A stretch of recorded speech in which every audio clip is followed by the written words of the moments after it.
Peraí. Deixa eu só ver aqui se tá contando. Sim. Tá contando. Então tá. 3. Respira. 2, 1. Boa noite, pessoal. Boa tarde, bom dia. Sejam bem-vindos a mais um programa do Trazendo a Luz.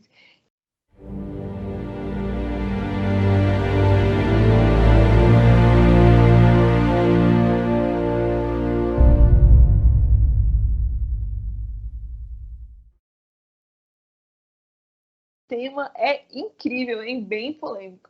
E para começar, antes de apresentar o tema, eu quero apresentar primeiro os nossos convidados, grandes estudiosos da Palavra de Deus. É isso aí, vamos começar então com o Dedé. Fala aí, Dedé. Fala aí, galera. Eu sou o Dedé, vulgo André, né? Já não me conhece mais por André, meu nome de batizado. Eu fico muito feliz de estar aqui com uma discussão muito com diversidade de ideias. Espero que o Senhor nos use aqui nesse momento aqui. Valeu, Dedé. Gente, esse aí é o Dedé, você já conhece, né? E o próximo convidado vocês também já conhecem, é o Evandro. Fala aí, Evandro. Opa, pessoal, tudo jóia? Estamos aí, mais uma vez, ajudando a contribuir nessa construção de pensamento cristão, junto com esses jovens e adolescentes. E o tema de hoje, como o Dedé aí já falou, é bem polêmico, mas a gente vai tentar trazer da maneira mais simplificada, mas sem abrir mão aí do prestígio do evangelho para vocês.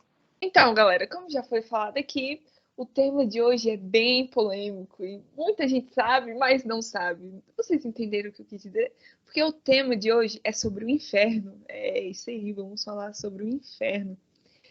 E eu quero começar já perguntando, já começando esse bate-papo, para o nosso querido estudioso, Evandro. Evandro, quando o inferno foi criado, cara? Como é essa história aí? Como aconteceu? Pois é, Sara, essa questão de criação do inferno, ela é um pouco complexa aí, no sentido de que a gente não tem um marco temporal na nossa história humana que diz lá, então Deus criou o inferno. Isso não tem.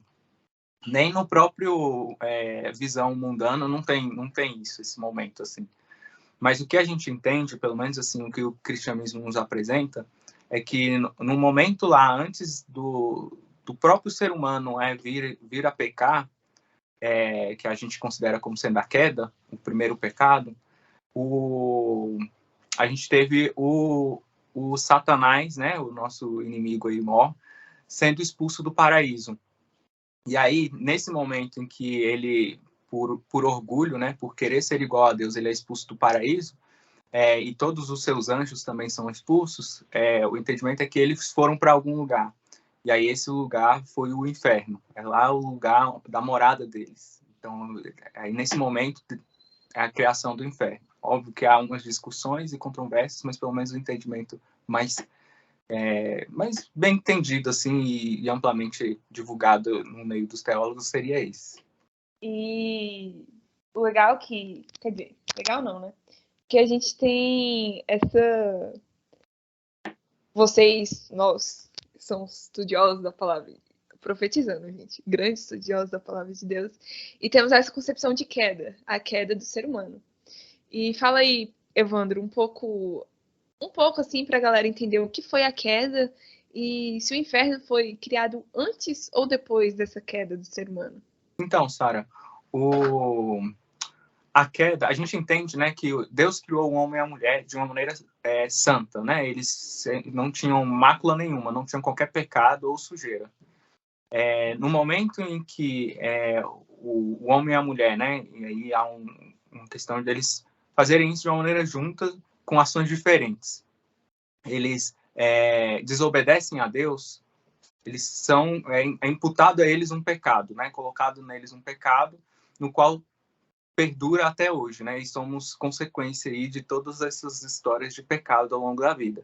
Então, nesse momento, nesse marco, né, que Eva e Adão comem da maçã, do fruto proibido que Deus disse que não poderiam comer, e eu mencionei maçã e eu peço 1000 perdões. O fruto proibido, que pode ser qualquer fruto, da árvore que Deus disse que não era para ser tocada, e aí eles caem neste pecado. E esse pecado toma conta não só deles, da carne humana, mas contamina toda a natureza.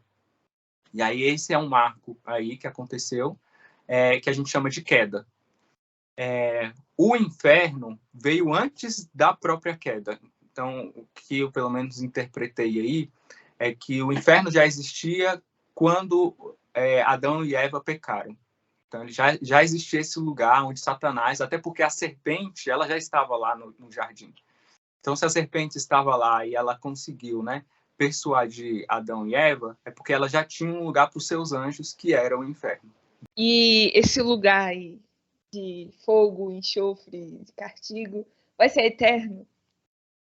É duro e é uma resposta que nenhum de nós gostaria de ouvir. Sim, o inferno é eterno. É eterno, bem como o paraíso é eterno.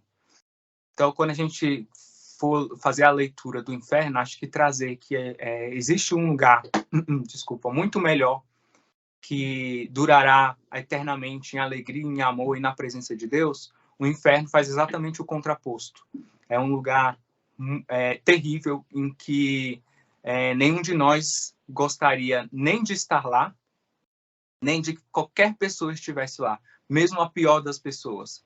Porque ninguém nessa terra, nem em tempos agora, nem em tempos passados, e eu diria com certeza, nem em tempos futuros, merece um lugar tão terrível quanto é o inferno hoje. É um lugar de choro, é um lugar de dor, é um lugar de frustração, de sofrimento eternizados, em que não existe escapatória. Uma vez que o seu destino foi dado como ir para o inferno, não há outra alternativa a não ser cumprir essa punição.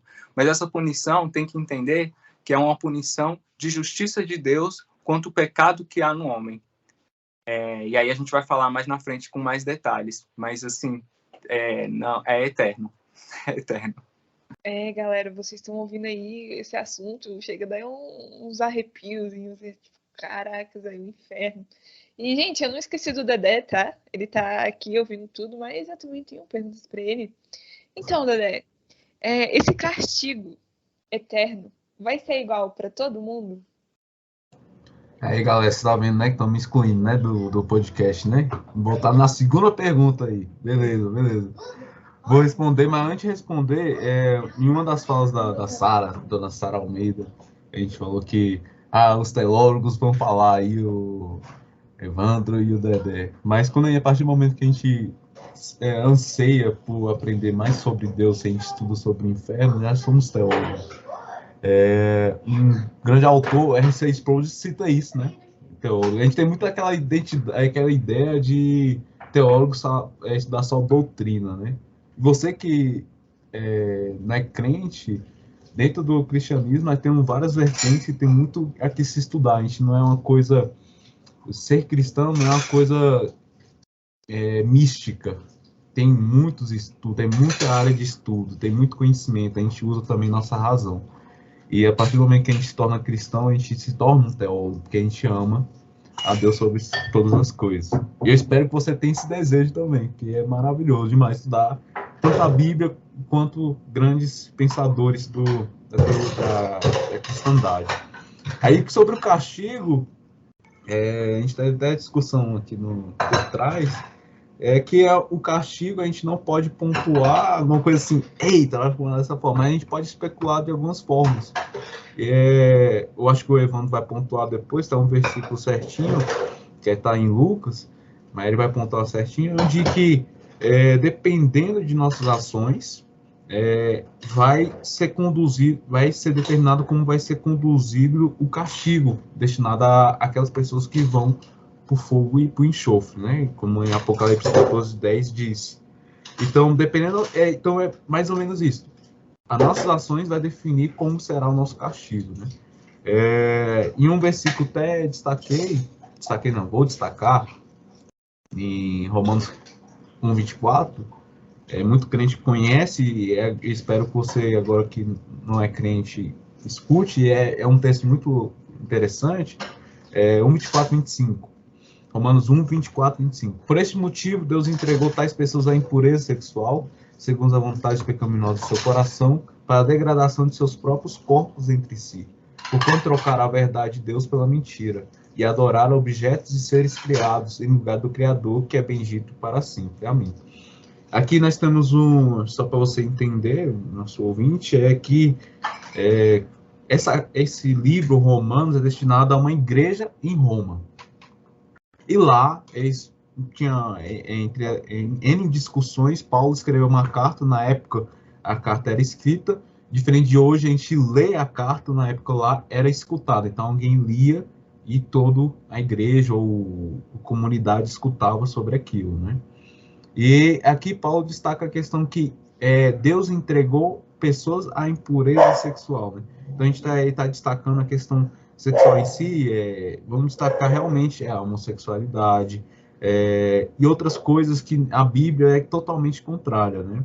Hoje nós temos muito além, a gente vai muito além disso, né? Lá não tinha essas questões, mas hoje piorou. Por exemplo, pessoas estão trocando de sexo. Nesse versículo destacado aqui, a gente pode até falar degradação dos seus próprios corpos. Então, pode ser uma forma de castigo, né? A pior coisa que o ser humano pode fazer é se entregar aos próprios desejos. Se entregar aos próprios desejos. A gente sabe, e acho que isso qualquer um vai concordar, e muitos desejos nossos são maus para nós mesmos. A gente pode desejar alguma coisa, conseguir aquilo de qualquer forma, mas aquilo vai e nos destrói de alguma forma. E aqui Paulo destaca isso em relação à sexualidade, né? E eu vou usar um exemplo mais atual para a gente tentar abordar essa questão da sexualidade. Provavelmente já destaquei que pessoas que trocam de sexo. E geralmente vão pegar um homem que quer se tornar uma mulher, mas não se torna, corta a genitália, e lá na frente ele decide que não era o certo ter feito aquilo. E qual a consequência? Qual foi a degradação que ele fez ao próprio corpo? Tirou a genitália, onde ele não vai poder mais ter filhos. Ele pode também ter um contexto social, as pessoas vão olhar para ele de uma forma diferente. Você tomou aquela decisão. Isso vai ter uma certa julgamento diante da sociedade. Então, a gente já vê uma questão do castigo aqui na Terra, né, em relação às suas próprias decisões. Tem uma decisão, tem uma ação e tem uma consequência. Isso também a gente pode interpretar não, mas a gente pode especular que isso vai ocorrer também lá no ambiente da ira de Deus, que é o inferno, né? Onde diante das nossas decisões, dos nossos posicionamentos, das nossas ações, vai ter suas devidas consequências. E aí é o castigo, né? Aí o Evandro vai pontuando. Isso aí, eu queria só ler o versículo que você mencionou, a gente ser bem prático também, né? Diz assim: aquele servo, porém, que conheceu a vontade de seu senhor e não se aprontou, nem fez segundo a sua vontade, será punido com muitos açoites. Aí eu enfatizo aí, muitos açoites. Aquele, porém, que não soube a vontade de seu senhor e fez coisas dignas de reprovação, levará poucos açoites. Mas aquele a quem muito foi dado, muito lhe será exigido. E aquele a quem muito se confia, muito mais lhe pedirão. Quando eu li esse texto, me trouxe aí uma frase que veio muito à tona num dos filmes mais icônicos do nosso século, da nossa geração, que foi aí o filme do Homem-Aranha, que é grandes poderes, grandes responsabilidades. Por que não dizer que quem se inspirou para fazer esse filme não trouxe algo como aquele a quem muito se confia, muito mais lhe pedirão. Né? A gente olha a nossa criação humana, mas está lá inspirado por Deus desde o início aí da construção bíblica. Mas aí, voltando aqui para o nosso castigo eterno, complementando aí a resposta do Dedé, que já foi bem completa, seria dizer que a gente aqui na Terra, de alguma forma, também está construindo aquilo que a gente vai levar para o nosso destino eterno, né? O que determina para onde a gente vai não depende das nossas obras, porque o paraíso, a porta do paraíso, ela foi aberta por Cristo. E aí é importante a gente começar a mencionar Jesus Cristo nessa trajetória nossa de explicação da doutrina do inferno, para que a gente não fique só na coisa, né, ruim sobre o inferno, mas a gente traga também a alternativa para ele, né, que é Cristo. Então, Cristo ele abre essa porta.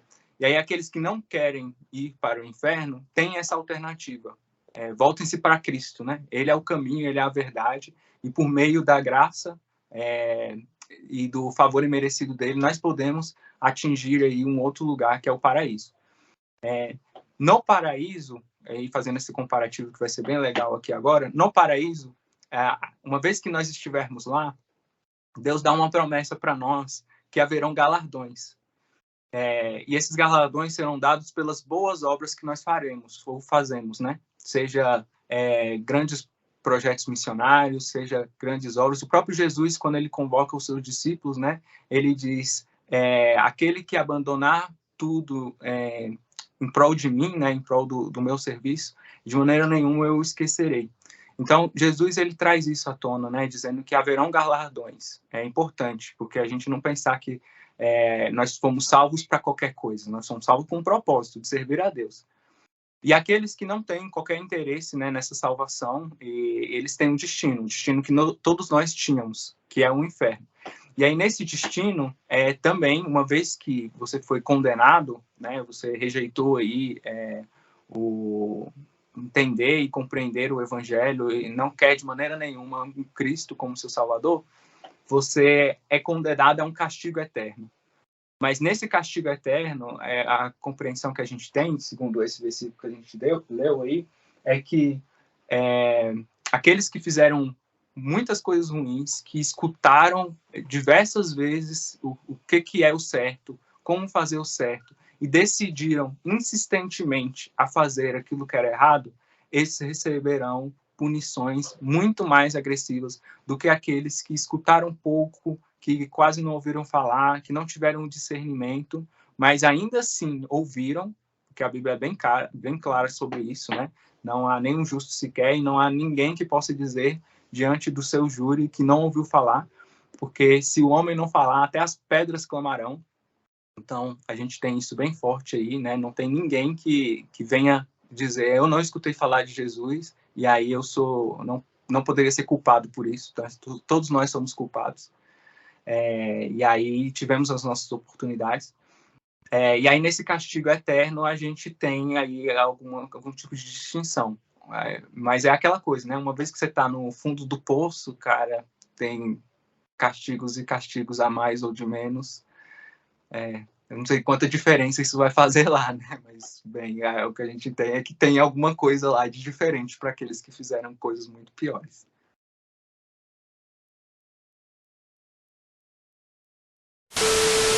Nota da editora: desde já peço perdão por todos os momentos que os nossos convidados e a apresentadora, mesmo tratando de um tema tão pesado e complicado, fazem memes e piadas. Bem-vindos ao Trazendo à Luz.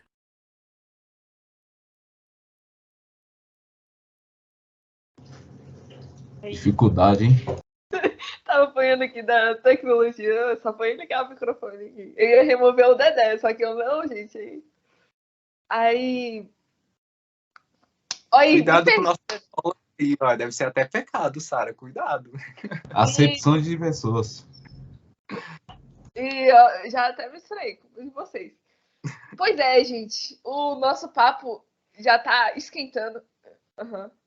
Esse trocadilho. Deixa esse trocadilho. Nossa, vai rolar uma figurinha dessa depois. Olha ela. Tá esquentando. Tá esquentando, já começou quente, né? Tá mais Com fogo e enxofre. com fogo e enxofre. Agora a gente tá começando com enxofre, porque o fogo já começou. Galera, pois é, como vocês viram aqui, o papo é muito complexo, assim, pra gente parar. Tem que parar pra estudar, pra pensar essas coisas. E vamos prosseguir com a nossa discussão. E a outra pergunta é uma pergunta muito que o Dedé teve que passar o quê? Um mês, Dedé, pra estudar isso aí, pra responder? Vamos lá, né? Dedé, Deus é onipresente, Certo? Certo.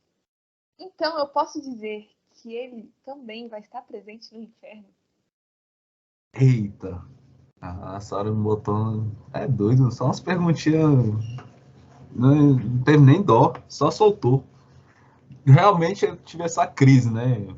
Eu tive essa crise diante de qualquer contexto que a gente estuda a Bíblia, né? Deixando bem claro que estava reclamando, viu, gente, no início do podcast, que ele estava deixando de lado. Olha só, a pessoa joga na cara. Você viu aí, né? A apresentadora de vocês, né? Vocês gostam dela? Eu gosto mais ou menos, mas vamos lá. Não, ela tá ganhando mesmo. Ela manda muito nas perguntas, né? Ela é incisiva, parece que vai lá no centro. Ela não tem contexto, não. Ela, não, essa aqui agora. Não, só solta, só vai assim, responde aí. Só responde, cara. Deu mole é vapo, gente. Depois eu vou soltar as perguntas para ela. Aí quando a gente olha para essa pergunta, Deus é onipresente, então eu posso dizer que ele estará presente. Eu entrei realmente em crise. Não é crise existencial, é uma crise relacionada à dúvida. Antes de eu adentrar na pergunta, não é errado a gente ter dúvida. Descartes falou isso, né? Duvide de tudo. A única certeza que a gente tem é a dúvida, né? Mas um outro autor falou também, e eu gosto muito dele, é Timothy Keller, na Fé na Era do Ceticismo. Se você é crente, não leia. E se você não é crente, busque também, que é muito relevante. Ele fala que a dúvida é essencial para uma vida. Ele até relaciona com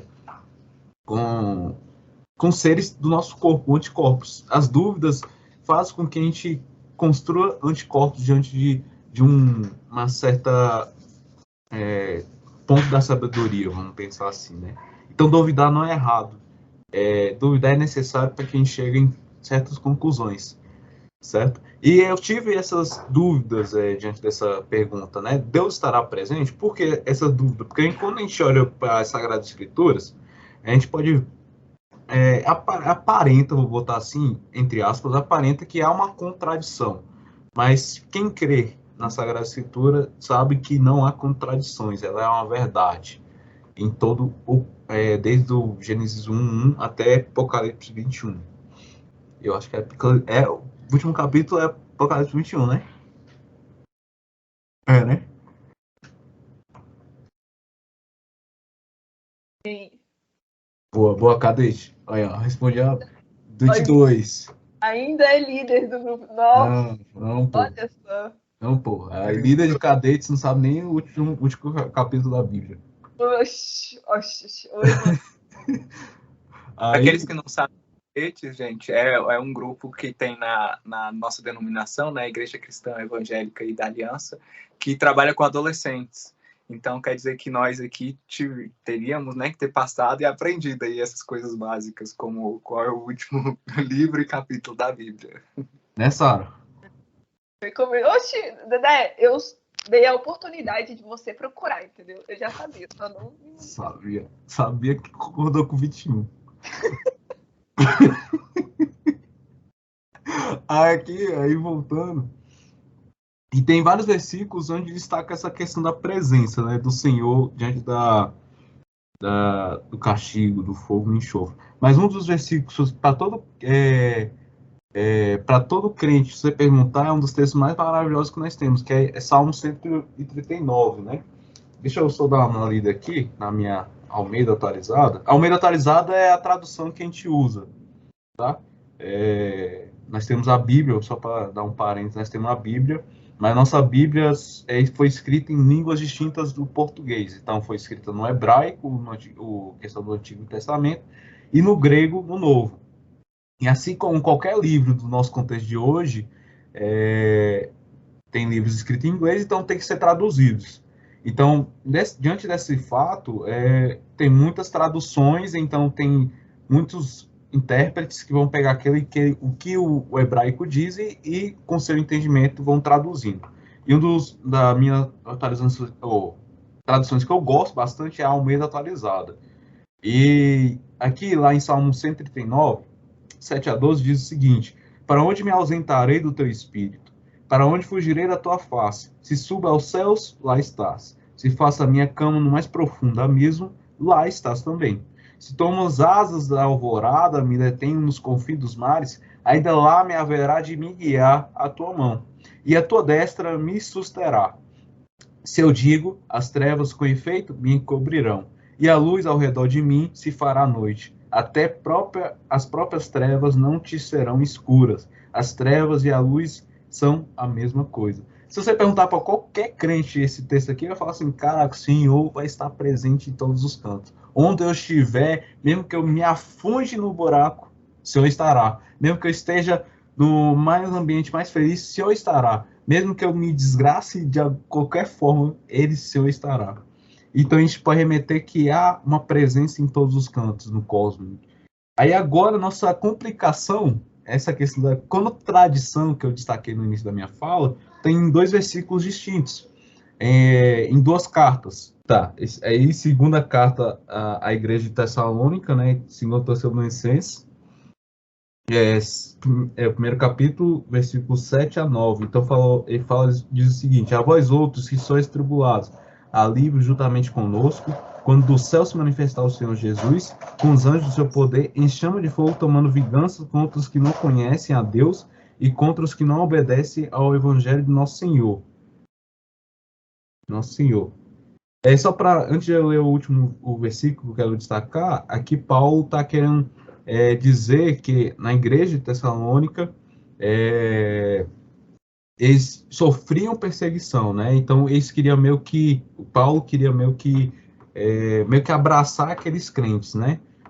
Falar assim, tenham fé, tenham perseverança, continue no Senhor, que um momento o Senhor vai se apresentar. Ele não está enaltecendo que a gente meta fogo nos ímpios, não. Ele está falando assim, permaneçam, perseveram. E há as consequências daqueles que não seguirem a Cristo, né? E a vingança, vamos destacar aqui, a vingança só quem tem esse poder é o Senhor. Nós não temos esse poder de ser vingativo contra um irmão, sendo ele crente ou ímpio. Se algum crente falar que você vai para o inferno, fala para ele, ele está errado. E nós não temos esse poder de definir quem vai ou quem fica, ou quem vai para o céu. E no versículo 9 diz: esses sofrerão penalidade de eterna destruição, banidos da face do Senhor e da glória do seu poder. O termo que eu queria destacar aqui no versículo 9 é banidos da face do Senhor. Então, aqueles que não se converterem, vamos botar assim, a Cristo Jesus, eles vão ser banidos da face do Senhor. Aí lá em 14:10, Apocalipse 14:10, aqui já é um outro autor que escreve essa carta também, João, um dos últimos apóstolos no sentido de todos os apóstolos participaram de um mártires, foram mortos de várias formas, crucificados, decapitados. João foi o último e morreu velhinho, morreu tranquilinho, felizinho, feliz não, mas bem tranquilinho. Lá em 14:10 diz o seguinte: também esse beberá do vinho na glória de Deus, preparado sem mistura do cálice da sua ira, e será atormentado com fogo e enxofre diante dos santos anjos e na presença do Cordeiro. Certo? Aqui está remetendo, agora, aqui, né, quando a gente estuda Apocalipse, a gente remete tem muita questão a ser discutido. Mas aqui ele está dizendo ao próprio chifrudinho, né? Que fala da besta, né? Onde ele vai ser encarado, vai ser recebido com fogo e enxofre. E o termo que eu quero destacar agora nesse 14:10 é na presença do Cordeiro, né? Então eles vão sofrer as consequências, vão sofrer a ira, mas na presença do Cordeiro. Então, qual os termos que eu destaquei lá? Segundo Tessalonicenses 2:10 diz... 2:10 não, 2:9. Segundo Tessalonicenses 1:9 diz que serão banidos da face do Senhor, e Apocalipse 14:10 dizem que estarão na presença do Senhor. A gente pode ver assim, a gente pode entrar em crise nessa situação, né? Cara, como vai estar banido da face e ao mesmo tempo vai estar na presença, né?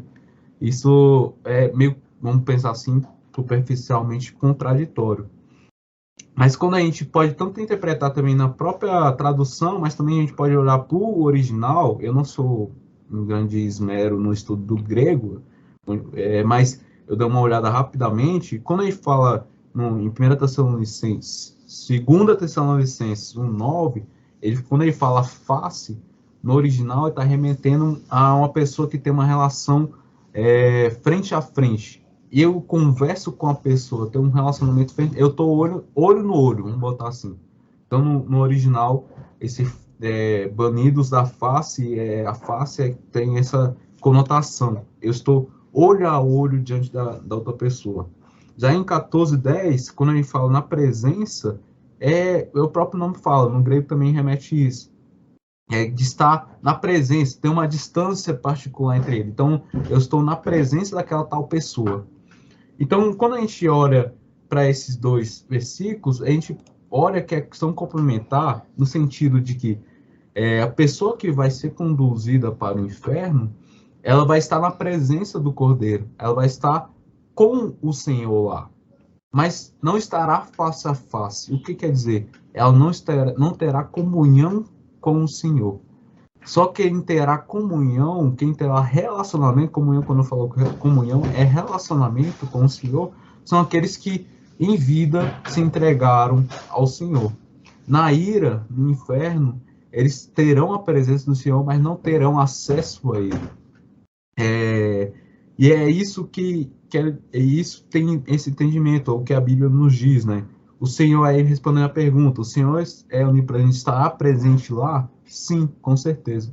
Mas aqueles que estiverem lá não terão relacionamento com esse Deus, Então, é um destaque que a gente tem que colocar. Busquem o Senhor enquanto podem, porque quando não tiver como, não tem como espernear, não há como gritar, não há com qualquer coisa que você fizer, você não terá possibilidade de ter relacionamento com esse Deus. E essa é a minha resposta, dona Sara.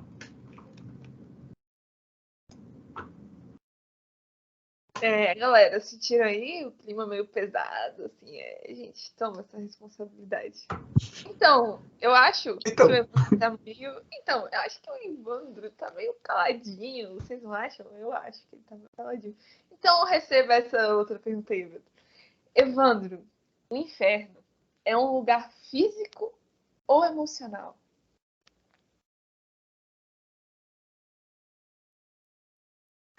Depois do Dedê ter feito aí toda a abrangência histórica, fez toda a extração do significado das palavras, aí eu não tenho como competir com toda essa abordagem dele, não. Mas também para trazer um pouquinho, né, da sensibilidade aí para o nosso ouvinte, essa pergunta eu vou tentar ser menos teórico e trazer mais para as nossas realidades, porque aí vai ficar um pouco mais fácil da gente visualizar o que é esse castigo aí, o que é essa questão de ser físico ou ser emocional, né? Por que a gente botou essa pergunta também nesse contexto? De fato, quando a gente imagina o inferno, né, vai as referências, tanto artísticas, né, de um contexto de trevas, ou então de fogo, tudo isso vem na nossa mente, vem aí aquele capetinha lá dos desenhos animados com o cutucando lá a galera que entra, e no desenho ali do Tom e Jerry, um dos mais famosos, né, sempre tem o coitado do Tom indo para lá, discutindo lá com o Satanás e não querendo ficar por lá. O que a gente tem na Bíblia é que sim, que é um lugar físico, é um lugar que provavelmente nenhum de nós conseguirá imaginar, mas de fato haverá trevas, né, escuridão, haverá dor, e Jesus menciona numa das suas passagens que o inferno haverá no inferno um fogo que nunca se apaga. Então tem uma questão aí de um lugar e com algumas referências mesmo de coisas físicas que nós temos. Mas a parte emocional, ela também existirá lá. E aí é importante a gente trazer essa questão emotiva na questão da consciência. Muitas pessoas entendem o inferno como um castigo, um lugar em que ele existe, mas que aqueles que estarão lá não estarão sabendo o que está acontecendo. É como se fosse uma dor tão grande que eles vão estar sofrendo que eles não vão estar nem como se estivesse num estado de coma ou fora da sua mente, né? Com um sonho. Então, tá meio que viajando sem saber exatamente o que está acontecendo com essa pessoa. Mas aí a gente tem que trazer à tona exatamente o que está acontecendo, né? Ali, a pessoa que estiver no inferno, ela vai estar sofrendo de toda a ira, né, e justiça de Deus, como o Dedé aí já falou. Mas ela vai estar sofrendo extremamente consciente do porquê que ela está lá. Vai estar vivendo e contemplando todo o que a levou àquele estado. Então, não é só físico, não é uma estrutura física, né? É muito emocional também, é consciência. Você vai estar passando por aquilo, vendo as coisas acontecerem. E aí, um exemplo que vai trazer isso à tona, e para muitos de vocês talvez isso seja uma novidade, é que nós, diariamente, nas nossas relações, na nossa vida, nós desfrutamos, de uma forma bem ruim, de fragmentos do inferno. O que eu estou querendo dizer com isso? Imagine, por exemplo, uma situação de uma mulher pobre, sem recursos, que é constantemente violentada, seja mentalmente, seja fisicamente, por seu marido ou pela sociedade, e eu até acrescentaria sexualmente. E ela vive uma vida assim todos os dias, ou seja semanal, ou seja mensal, mas ela vive uma vida no fundo do poço, algo que nenhum de nós gostaria de viver. De fato, essa pessoa que vive numa situação dessa, ela está desfrutando de um inferno, ela está tendo uma vida de inferno. Literalmente, ela está tendo uma vida infernal, uma vida de sofrimento e de dor, de abusos, em que ela está sendo fisicamente, emocionalmente ali influenciada e vivendo uma situação terrível. Mas isso serve para nos lembrar que ela não está sofrendo nenhuma parte, nem um décimo do que vai ser o sofrimento eterno. Isso é que a gente tem que lembrar, tem que trazer isso à tona. Ela não está vivendo nenhuma parte daquilo que é, mas ela está vivendo uma parte do próprio inferno. E aí eu faço um paralelo, para a gente não ficar só na dor, na questão da alegria. Quando nós desfrutamos de momentos de alegria com a nossa família, de amor, assim, de companheirismo, de a gente estar em comunhão com os nossos amigos, e para aqueles que são cristãos, de estar em comunhão com o próprio Deus, num momento de louvor pleno, em que você está lá louvando o nome dele, na presença do Senhor, você está realmente desfrutando, gente, desfrutando da presença de Deus que haverá no paraíso. Não diria em plenitude, ou seja, lá vai ser muito melhor, mas eu diria em fragmentos também. Pequenos pedacinhos do céu que a gente vai ter, a gente tem aqui na Terra, quando a gente tem esses momentos de alegria. Então é muito satisfatório pensar que lá vai ser muito melhor do que aquilo que a gente já está tendo. E aí, quando você lembrar da sua dor, de um sofrimento que você está passando, lembre-se, o inferno vai ser muito pior. E aí é que eu concluo a minha resposta, né? É um lugar muito ruim, que vai nos castigar, que castigará, né? Nos castigará não, né? Castigará aqueles que forem para lá. Mas vai castigar de uma intensidade sem igual, mentalmente e fisicamente falando. Mas há um lugar muito melhor, que é o paraíso. E esse também a gente desfrutará em plena consciência e fisicamente também. Prosseguindo aqui o nosso papo, a gente fez um pessoal trazendo à luz. Nós fizemos a primeira entrevista presencial da história do Trazendo à Luz. Foi muito bom, galera. Foi incrível. E a gente abordou com algumas pessoas esse tema, né, que a gente está discutindo agora, o inferno.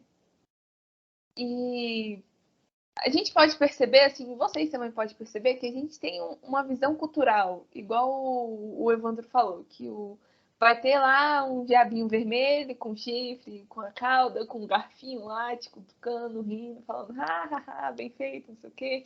E você lá naquele fogo.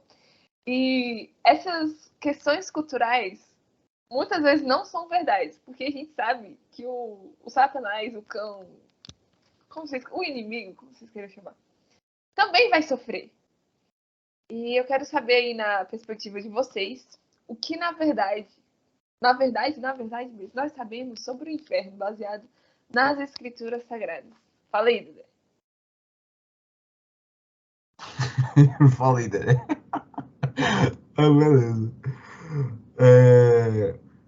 O que sabemos é, só para destacar aqui, a gente tem, eu acredito que isso é cultural, a gente tem muito entendimento que Jesus veio aqui e meio que só veio falar de amor, né? É totalmente diferente do que é o Antigo Testamento, que tem aquelas questões de crueldade, aquelas questões de guerras, vamos botar aqui. Mas Cristo Jesus veio para confirmar aquilo que foi dito no Antigo Testamento.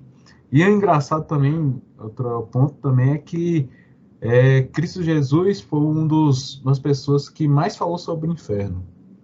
Quando eu soube disso, acho que eu era ainda no início da minha caminhada cristã, eu tenho 8 anos de convertido, graças a Deus.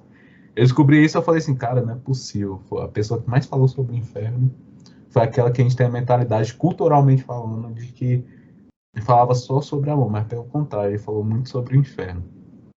E o que a gente sabe, baseado nas Sagradas Escrituras, tem muito... mais ou menos o que o Evandro falou, a gente vai estar consciente sobre aquilo, né, sobre aquela situação como um todo, né? Vai ser um local de perdição, onde haverá fogo e enxofre. E dos exemplos aqui, vou até ler aqui, que é Lucas, descreve isso aqui muito legal, que é a história de Lázaro e o homem rico. Lucas 16. De novo, é só para dar entendimento para quem não é crente também. Temos quatro cartas, vamos botar assim, 4 livros, né, que descrevem a vinda de Cristo, né, que é Mateus, Marcos, Lucas e João.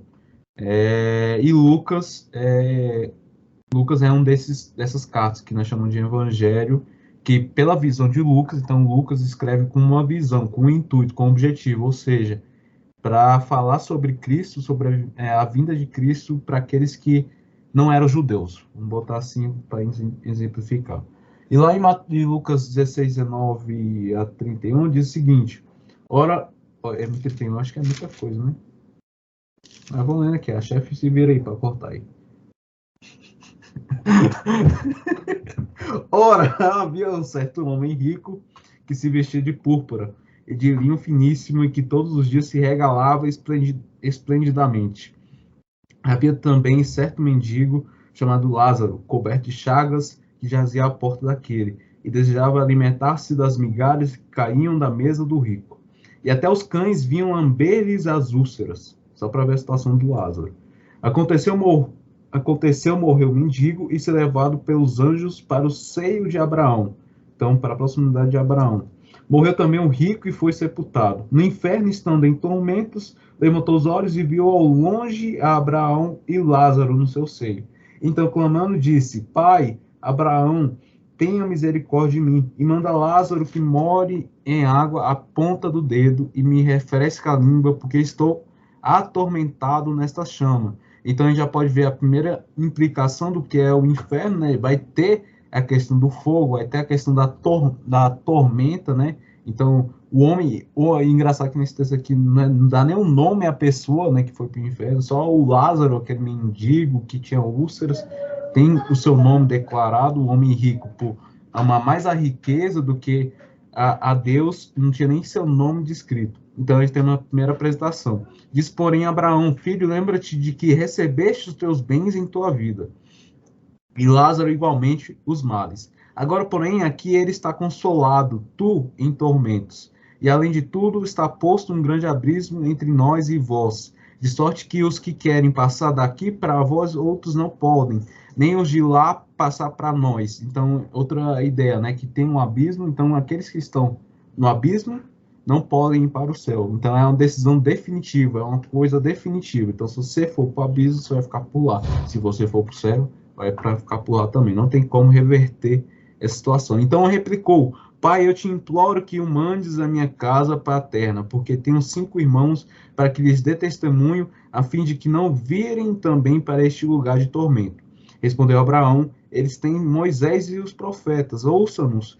Mas ele insistiu: não, pai Abraão, se alguém dentre os mortos for ter com eles, arrepender-se-ão. Abraão, porém, lhe respondeu: se não ouvem a Moisés e aos profetas, tampouco se deixarão persuadir, ainda que ressuscite alguém dentre os mortos. 2 coisas que eu quero ressaltar aqui na fala do homem rico. Primeiro, se você prestou atenção na leitura, ele fala assim, peça que Lázaro faça alguma coisa por mim. Então ele ainda assim, no meio da perdição, ainda tem um ego assim, mande que os outros façam alguma coisa. E tem aquilo que em vida ele tinha muito, de um homem rico, egocêntrico, egoísta, ele vai permanecer com aquilo no inferno. E não vai se arrepender de forma nenhuma, ele vai continuar sendo o mesmo. Então é aquilo que o Evandro falou.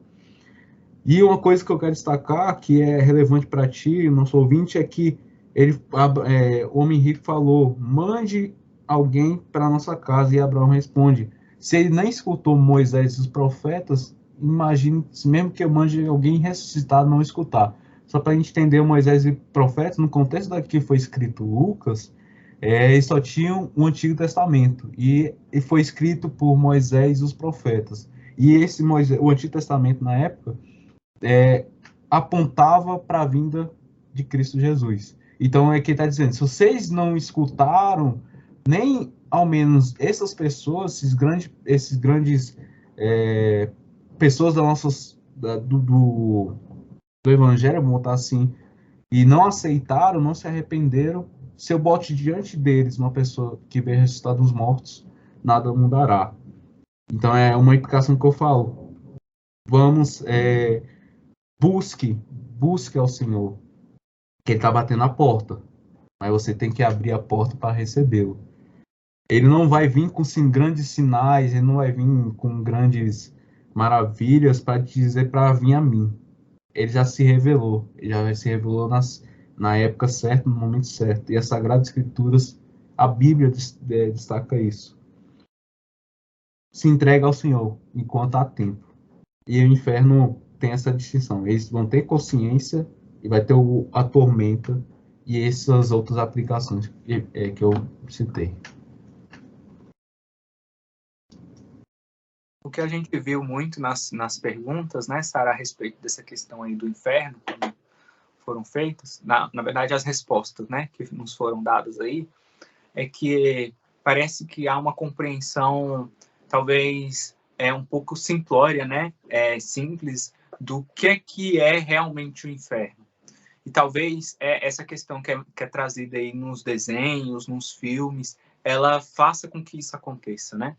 Parece que existem séries que sempre colocam e pontuam essa questão de você ir para o inferno e lá você, de alguma forma, poder sair de lá.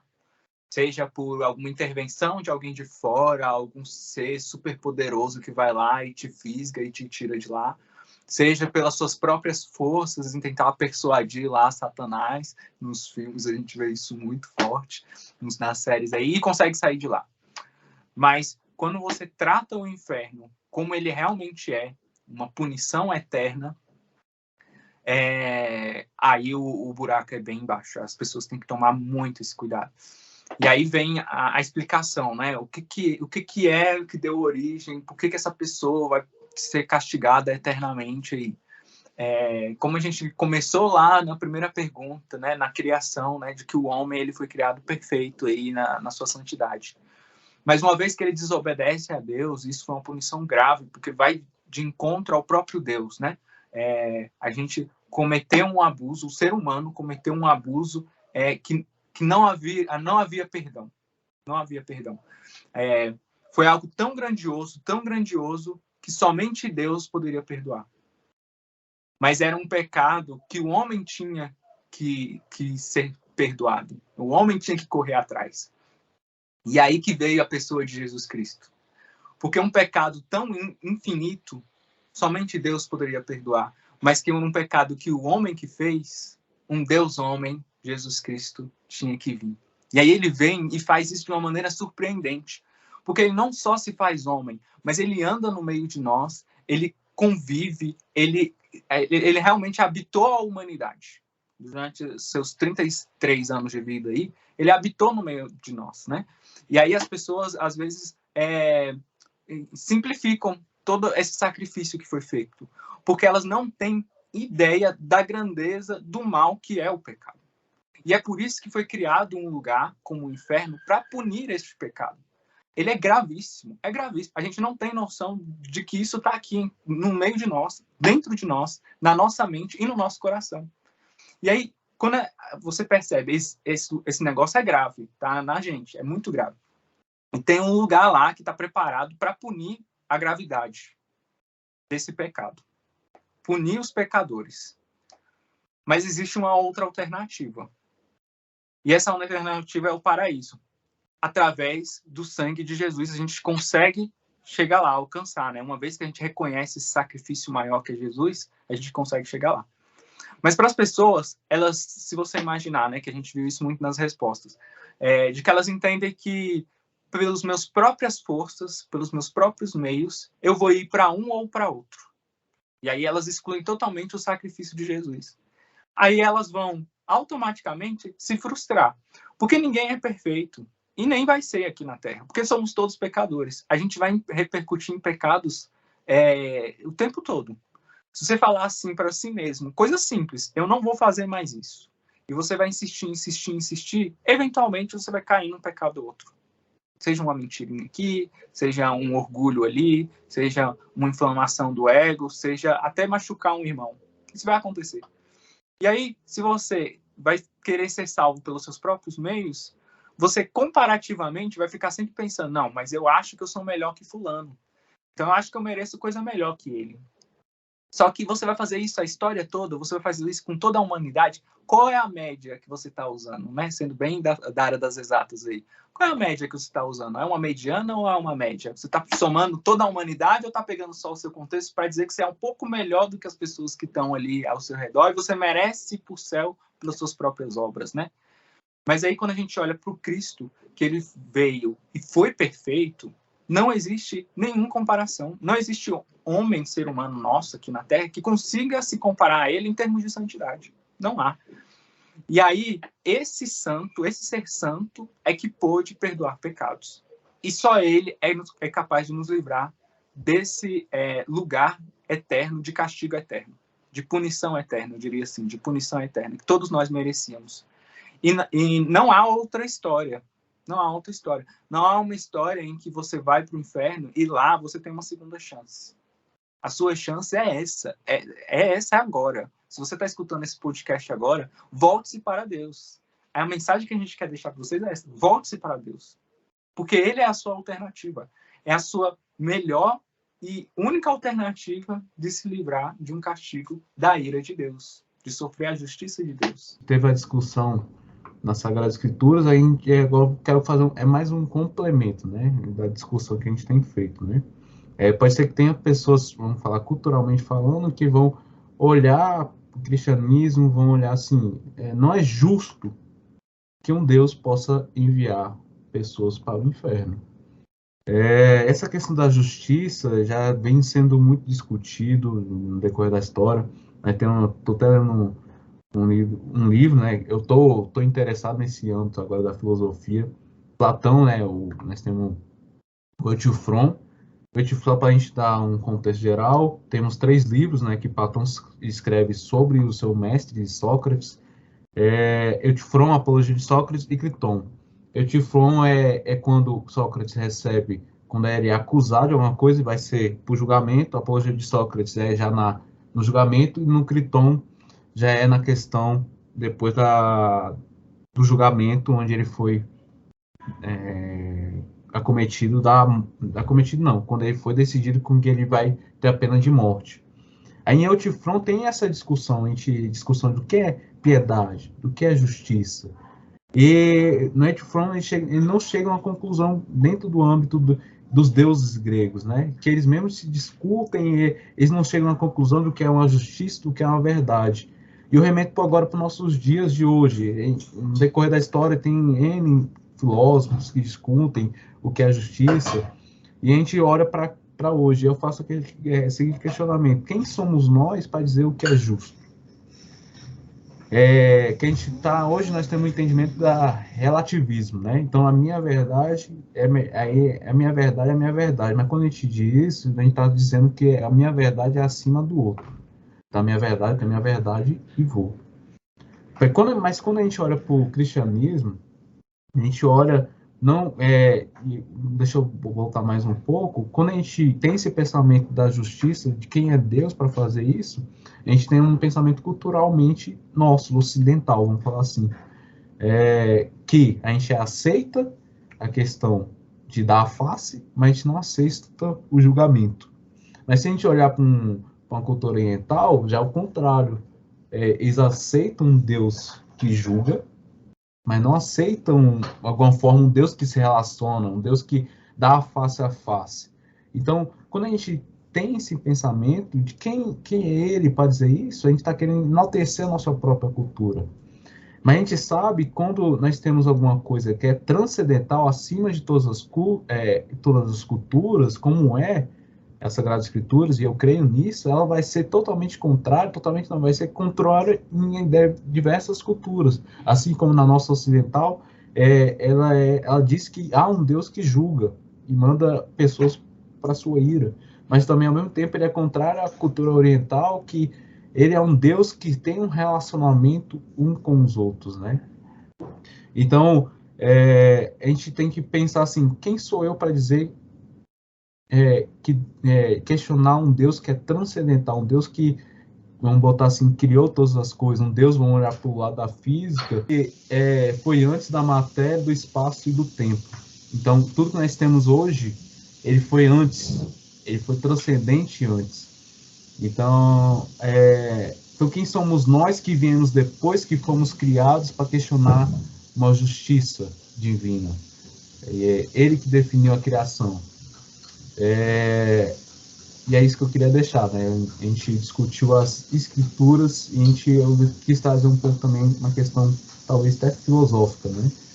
Eu acho que é legal para a gente discutir. Mas é um menino sábio, não é, gente? Olha, quem vê até pensa, né? Mas a gente discutindo sobre o inferno, assim, essas coisas, a gente percebe o amor de Deus nisso que a gente está falando. Porque nós não somos merecedores. E o próprio Deus, o Criador, se fez criatura para morrer no nosso lugar. No lugar que a gente não merecia, que é estar no céu. Ele veio e fala, não, eu quero vocês comigo, porque eu amo vocês. E a gente vê isso e fica, cara, esse amor é esplêndido, como eu posso falar? Transcendental, é abundante. Quando a gente aceita isso, parece que transborda em você, igual quando aquele primeiro amor, né, que muita gente fala, aquela paixão que quando a gente se converte, quer falar de Jesus e fala de Jesus, e você pegou um copo d'água e fala, olha, Jesus é a fonte de água viva e tal. E esse amor, essa paixão que a gente tem não é de acordo com a lógica humana. Porque se a gente for parar pra pensar, mano, quem faria isso?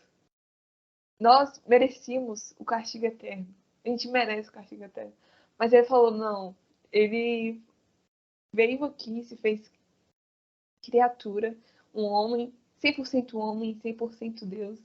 E está fazendo esse convite. Ele bate a porta do seu coração para ir morar com ele e desfrutar da santidade dele, da glória dele. E imagine você, porque muita gente acha que isso é chato demais, né? Ah, o que eu vou fazer no céu? Eu vou estar lá olhando para Deus e ficar cantando lá igual os anjos. Gente, isso é maravilhoso. Quando você vai para um acampamento e você fica louvando, tem aquele louvorzão, todo mundo tá animado, todo mundo dançando, todo mundo estudando a palavra de Deus, aquilo você não quer sair de lá. Nos últimos dias a gente fala, ah, não, tem que voltar, né, para a realidade, tem que voltar. Mas aquilo é maravilhoso e como o Evandro falou, é só um pedacinho do quer dizer, não se compara, né, com a glória que é de vir. E eu agradeço muito aos convidados que aceitaram esse desafio, porque realmente foi um desafio. Foi um desafio mais para eles, né? Porque eu só tô mediando aqui, eu só tô fazendo as perguntas. Eu só faço pergunta e quero a resposta. Só jogou a bomba. Eu só joguei a bomba. A conclusão, que, assim, não tem nenhuma conclusão do que a gente tá falando, mas essas considerações finais. Falei. Não, assim, para mim, o que eu queria, né, quero deixar aqui de Marcos, assim, fazendo um resumão de tudo, é que a gente não tem ideia do que será o inferno, em termos de gravidade da punição. Mas a gente sabe que é uma coisa terrível. Mas há uma esperança.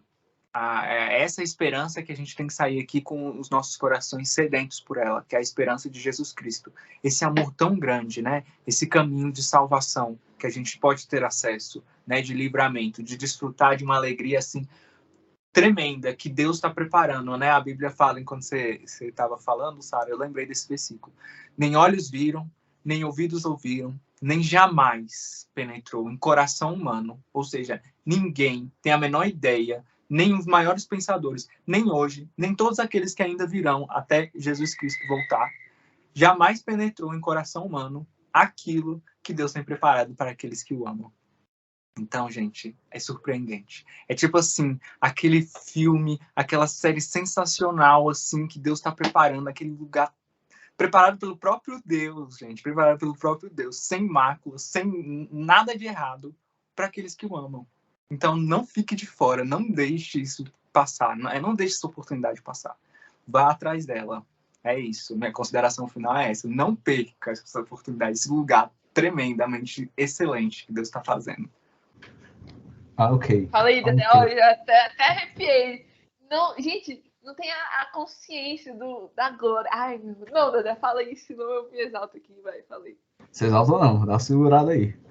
É uma coisa que a Sara comentou, né? Eu tive esses questionamentos, né, também da Sara, né?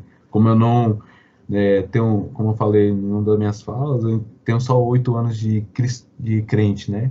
Então, eu estive lá fora, né? Vamos botar assim, nessa questão, assim, né? E eu me perguntava, o que eu vou fazer na igreja? Esse cara louco, ficar domingo à noite sentado naquele banco velho lá. Eu me questionava isso, bicho, isso aqui vai ser chatão. Mas eu fui convivendo, eu fui nos cultos de domingo, eu fui em acampamento, eu fui em culto de jovens, só não fui em culto de mulheres porque não tem como, né? E de melhor idade também, né? Que é a galera idosa, né?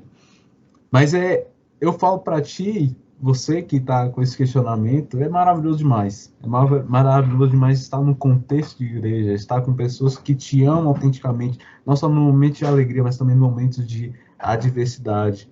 Que, principalmente na adversidade, você não encontra um amigo, você encontra um irmão. Em momento de divertimento, no acampamento. E eu creio que lá no céu vai ter a presença do Senhor.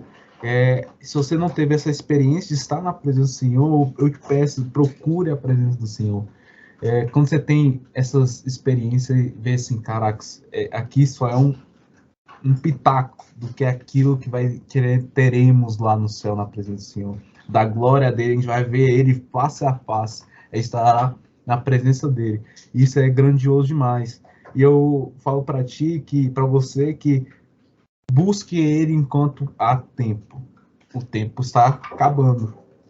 Busca ele, não por medo do inferno, não por medo do castigo, mas por amor a Cristo Jesus. Amor por aquele que morreu por ti na cruz. Aquele que, por uma decisão nossa, que foi decisão nossa de trazer o pecado ao mundo, de trazer a diversidade ao mundo, as mazelas, as doenças, os conflitos, foram escolha nossa.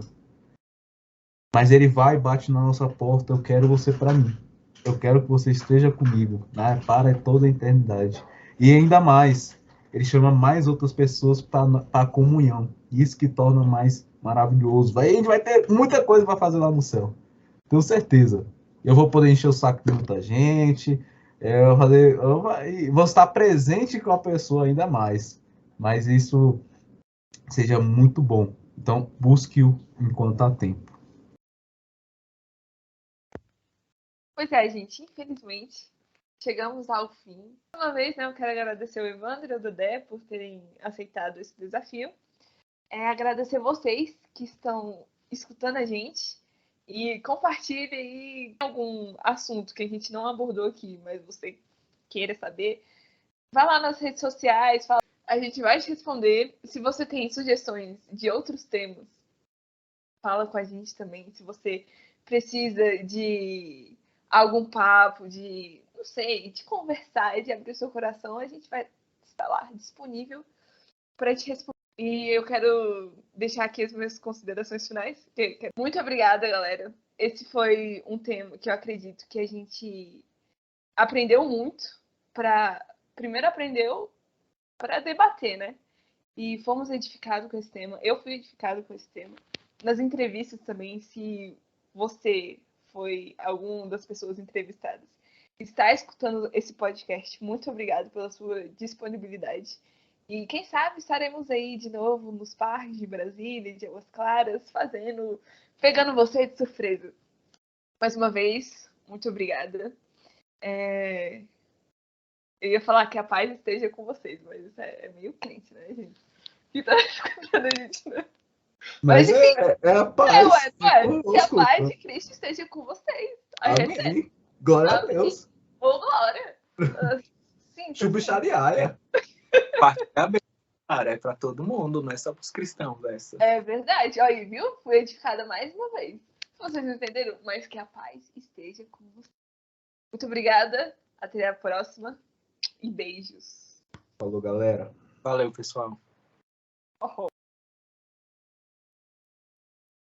A Sara vai fazer bonitinho assim, né? O primeiro ali, os 40 minutos, 5 minutos, só para as piadas que a gente vai. O Dedé tá com um pano de chão vestido, né? Que pano de chão. Corinthians, melhor time do Brasil. Não, o tema tá certo. Eu ia falar isso aqui, só que eu achei que não valia, não. Mas o cara veio com a camisa já contextualizando o negócio. Não. Deus ama tanto que tem um lugar separado até para os corintianos. Esse é o amor de Deus, cara. Que é antes da matéria eu esqueci as 3 propriedades. Da matéria e da energia. Não. Matéria, tempo e espaço. Quem não sabe aqui, o Dedé é estudante de física, galera. É física. Pois é, né, gente? Era para estudante de física na UNB, então a gente sabe o nível da UNB, né?